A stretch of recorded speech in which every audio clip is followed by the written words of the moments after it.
Hello everyone, তো তোমরা সব কেমন আছো? আশা করি ভালো আছো। আমিও ভালো আছি। আবারও চলে এসেছি তোমাদের সামনে নতুন কোনো ভিডিও নিয়ে। তো দেখতেই পাচ্ছ আমার মেয়ে তার আন্টির সঙ্গে দৌড় দিয়েছে। তার মানে আমরা বাগানে ঘুরতে এসেছি, বুঝতেই পারছো দেখে।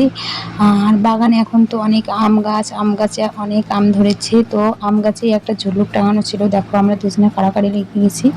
তো ঝুলুকটাও ওই পেলো, আর আমি তো চাপবো না, এমনিতেই ওকে জ্বালাচ্ছিলাম। তো ছেড়ে দিয়েছি আর ও ঝুলুক খেলছে, আর আমি তোমাদেরকে দেখা চলো আম। আর যে আম থোকা থাকা আম গাছে, তো লবণ দিয়ে আম খেতে এখন খুব ভালোই লাগবে। এই যে ও ঝুলুক খেলছে, ছোট ছেলের মতন ঝুলুক খেলতে লেগেছে।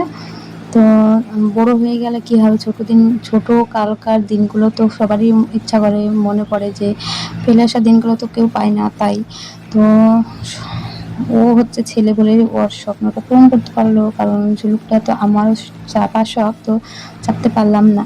তো এই যে আমার মেয়ে দৌড় দিয়েছে, আম পেয়েছে বড়, তো আমি আম পেয়েছি তাই বলে আমাকে বলছে। তো এই যে ছোট ছোট চারা গাছের অনেকে আম ধরেছে, আর এটা বহুত পুরনো গাছে অনেকে আম ধরেছে। আর ওটা হচ্ছে সাদুলা আম গাছ, তো এই গাছে অনেক আম ধরে। তো আমরা এই বাগান রেখে মানে বাঁশ বাগানটা পার করে দেখবো আর একটা বাগান আছে, তাই দেখতে যাচ্ছি যে ওই গাছে আম কেমন ধরেছে বা পড়েছে কিনা। তো এখানে আমরা হাসছিলাম বলতে আমরা এমন একটা কিছু কথা বলছিলাম, তার জন্য হাসছিলাম। দেখো, আর ও বলছে লোকের কাছে আম পাড়লে নাকি পাকলা বেনি দেবে, তা বলছে। আর দেখো, আর তার জন্য হাসছিলাম। আমাদের এখানকার গোলাপ দেখি গোলাপ।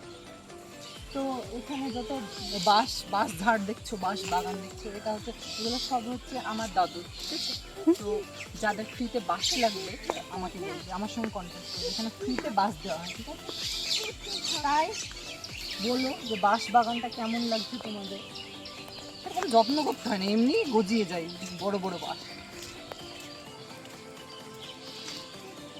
কি শুকিয়ে গেছে কি তো পুকুর?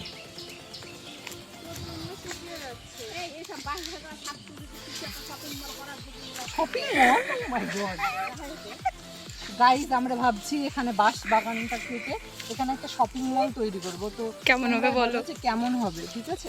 কোথায় করা যায়, এইদিকে না এই সাইডে না এই খাদের উপর, কোনদিকে? খাদের নিচে করো। একটু তোমাদের কাছ থেকে সাজেশন চাইছি, তোমরা ভালো করে একটু বলে দাও। তো আমাদের বাড়ি যাওয়ার জন্য দুটো রাস্তা, একটা এইদিকে,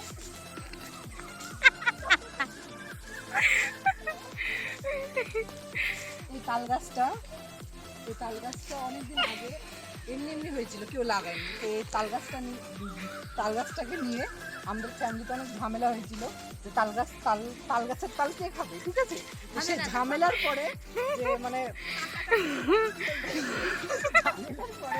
সবাই ভেবেছিল যে ভাগাভাগি করে নেবে, তারপর ফলি হয়নি।